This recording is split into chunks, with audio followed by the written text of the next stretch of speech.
مرنے والے کو ہوتی ہے۔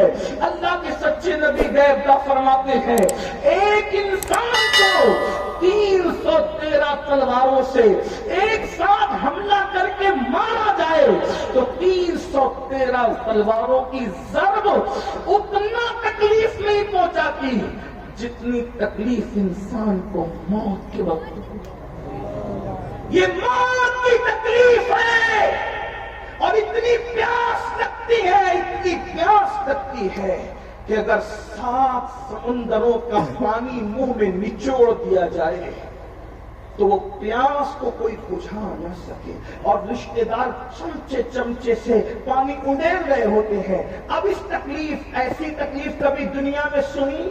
ایسی تکلیف کبھی دنیا میں دیکھی؟ کبھی نہیں دیکھی ہوگی۔ کسی نے کتنا ستائے، کوئی کتنی تکلیف پہنچائے، کاروبار کتنا اجڑ جائے، کاروبار کو کتنی بھی تکلیف ہو جائے، کچھ نہیں، اور اس وقت تو کوئی تسلی دینے والا بھی نہیں۔ کوئی تسلی کیا دے سکتا ہے؟ کیونکہ کان بھی کام نہیں کر رہے ہیں، زبان بھی کام نہیں کر رہی ہے، ہاتھ پیر بھی کام نہیں کر رہے ہیں۔ اللہ کے پیغمبر نبی صلی اللہ علیہ وسلم فرماتے ہیں اگر مرنے والے کے جسم کی طاقت نہ کھینچی جائے تو وہ پاگلوں کی طرح جنگلوں میں بھاگے، اور اس کی آواز ایسے نکلے جیسے بیل کاٹنے کے بعد جیسے وہ چیختا ہے، اس کے چیخنے کی آواز تم سنو۔ لیکن اللہ کی حکمت یہ ہے کہ وہ مرنے سے پہلے اس کے ہاتھ کی، پیر کی، چلانے کی طاقتیں کھینچ لیتا ہے تاکہ وہ ہاتھ پیر کو ادھر ادھر نہ کر سکے، تڑپ نہ سکے، بے چین نہ ہو سکے۔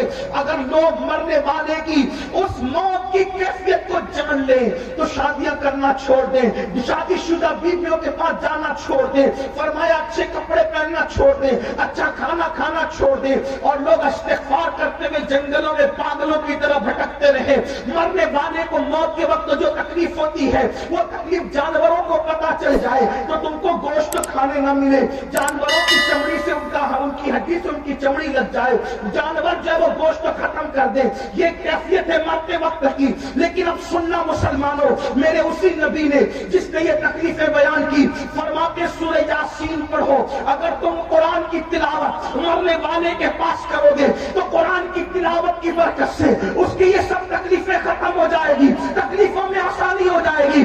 اب میں پوچھنا چاہتا ہوں، جس قرآن کی برکت سے، جس قرآن کی برکت سے موت کی تکلیف آسان ہو سکتی ہے، اس قرآن کی برکت سے زندگیوں کی تکلیف کیوں آسان نہیں ہو سکتی؟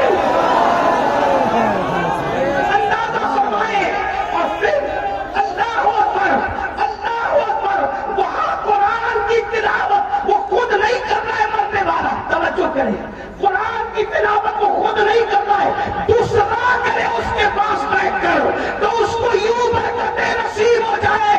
جب دوسرے کی تلاوت کی برکتوں کا یہ عالم ہے، اگر انسان قرآن کی خود تلاوت کرے تو برکتوں کا عالم کیا ہو؟ قرآن کا دامن پکڑو اور قرآن پر عمل کرو۔ قرآن مقدس کی صرف تلاوت نہ کرو بلکہ قرآن پر عمل کرو۔ آپ بھی جو سنتے ہیں نا، قرآن کو تھامنے والی قوم، بوریا نشین قوم، وہ قوم جو عرب کی بوریا نشین تھی، وہ قوم جو نمک اور کافر میں فرق نہیں کر پاتی تھی، وہ قوم اللہ اکبر جس قوم نے غربت میں زندگی گزاری، جب ان کے پاس قرآن آیا اور انہوں نے قرآن کا دامن پکڑا تو قرآن کا دامن پکڑ کر وہ لوگ جو عرب کے بوریا نشین تھے، کیسر و کسریٰ کے تاجدار بن گئے۔ کیسر و کسریٰ کے تاجدار اس نے بنایا قرآن کو تھامنے نے۔ آج میں اپنی قوم کو پہلا پیغام یہ دینا چاہتا ہوں، قرآن تھام لو، قرآن پکڑ لو۔ صرف تیجے 10ویں 20ویں پہ قرآن پڑھنے کی کتاب نہیں، بلکہ قرآن روز پڑھیں اور کنز الایمان ترجمے کے ساتھ پڑھیں۔ قرآن کو ترجمے کنز الایمان کے ساتھ، اردو زبان میں جو صحیح ترجمے ہوئے ہیں اس میں صحیح ترین ترجموں میں صفحے اول پہ جو ترجمہ ہے اس کو کنز الایمان کہتے ہیں۔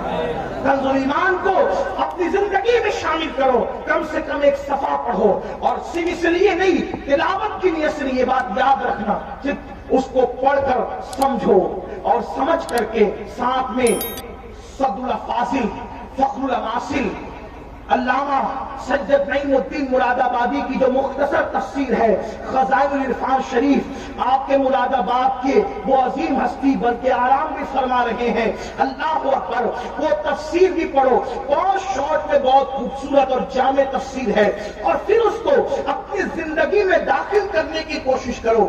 آپ سے پوچھتا ہوں، جو قرآن کی آیت لکھ کے سینے پہ لٹکا لے، جب اس کے مسائل حل ہوتے ہیں تو جو قرآن کو اپنی زندگی میں داخل کر لیں، جو قرآن کو اپنی زندگی میں شامل کر لیں، آپ جانتے ہیں قرآن اگر پڑھو گے تو قرآن پڑھنے کی برکت سے لوگوں کا خوف دل سے نکلے گا، قرآن کی تلاوت کرو گے زبان پر سچائی جاری ہوگی، قرآن کی تلاوت کرو گے آپ کی شخصیت باروب بنے گی، قرآن کی تلاوت کرو گے آپ کی شخصیت با اثر بنے گی، قرآن کی تلاوت کرو گے آپ کی ذلت عزتوں میں تبدیل ہو جائے گی، قرآن کی تلاوت کرو گے ناکامیاں کامیابیوں میں تبدیل ہو جائے گی، قرآن کی تلاوت کرو گے دشمنوں کو اللہ تمہارے قدموں میں جھکائے گا، دشمن کتنا بھی بلند ہوگا وہ نیچے ہوگا اور تم اوپر نظر آؤ گے۔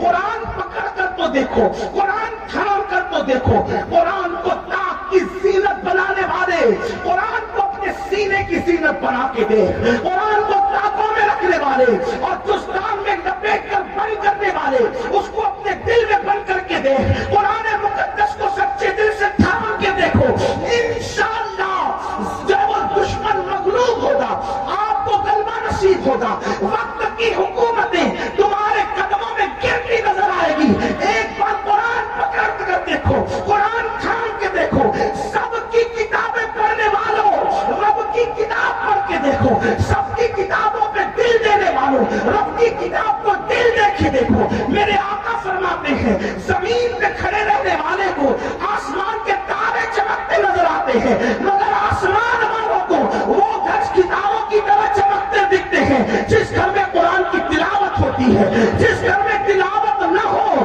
وہ گھر ویران قبرستان کی طرح ہے۔ قرآن کو پکڑو، اس لیے کہ قرآن ادنا کو اعلیٰ کر دیتا ہے، قرآن بلند کر دیتا ہے، قرآن عزت دیتا ہے، قرآن عروج دیتا ہے، قرآن کامیابی دیتا ہے، قرآن کامرانی دیتا ہے۔ اللہ اکبر، قرآن اللہ کی کتاب ہے، قرآن کلام اللہ ہے۔ اللہ اکبر، یہ اللہ کی نازل کردہ کتاب ہے، جس نے قرآن پڑھا اس کی زندگی سنور گئی۔ اور میرے آقا نے 23 سال کی قلیل مدت میں جو انقلاب برپا کیا تھا وہ قرآن کا انقلاب تھا، قرآن کی تلاوت کا انقلاب تھا، تعلیم قرآن کا انقلاب تھا۔ ایک روایت دل کے کانوں سے سن لے، ایک شخص ہے جن کا نام حضرت طفیل ہے، حضرت طفیل ابن عمرو دوسی ہے۔ اللہ اکبر، وہ مکہ المکرمہ آئے۔ توجہ کرنا میرے نوجوانوں، جو بوڑھے ہیں انہوں نے تو دنیا دیکھ لی ہے، اے جوانوں اب دنیا کے چیلنجز کا مقابلہ ہمیں کرنا ہے، ہمیں قرآن تھامنا ہے، قرآن لے کر آگے بڑھنا ہے۔ قرآن کی طرف آؤ، اللہ کے نبی نے قرآن کی طرف بلایا، نہ عرب کی طرف بلایا، نہ عجم کی طرف بلایا، نہ سیاہی کی طرف بلایا، نہ سفیدی کی طرف بلایا۔ میرے آقا نے نہ خطے کی طرف بلایا، نہ قبیلے کی طرف بلایا، حضور نے قرآن کی طرف بلایا۔ آؤ قرآن کی طرف پڑھتے ہیں، آؤ قرآن کی طرف رجوع کریں، آؤ قرآن کی طرف توجہ کریں۔ اللہ اللہ، دشمن دوست کیسے ہوتے ہیں، بیگانہ اپنا کیسے ہوتا ہے۔ اللہ اللہ، تو طفیل ابن عمر کہتے ہیں کہ میں مکہ تجارت کے لیے آیا تھا، مکے میں ہنگامہ تھا، مکے میں طوفان تھا۔ کیا طوفان تھا؟ جو بھی تاجر مکے میں آتا اس کو آتے ہی مکے والے گھیر لیتے، مکے کے وہ دشمن، وہ گنڈے جو رسول اللہ کے خلاف تھے وہ گھیر لیتے۔ ان میں اونچا اور بڑا نام جو ہے اللہ اکبر اس بدماشی میں ابو جہل کا ہے، یہ بڑا زیادہ بدتمیز تھا، اس کو اس امت کا فرعون کہا گیا۔ تو طفیل کہتے ہیں ابو جہل میرے پاس آیا اور آنے کے بعد کہنے لگا، تو طفیل محمد کو تو جانتے ہو نا؟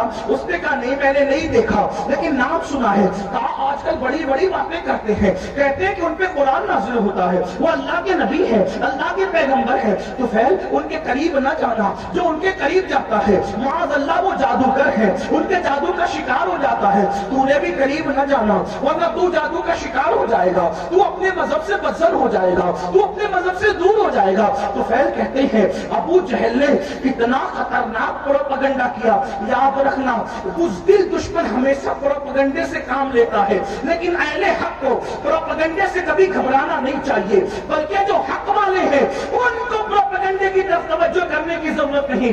ہمیشہ بزدل دشمن پروپیگنڈے کا سہارا لیتا ہے. ہماری جماعت کے بہت بڑے مفکر کا ایک جملہ ہے, وہ فرماتے ہیں پھول پر پیرا بٹھایا جا سکتا ہے, اس کی خوشبو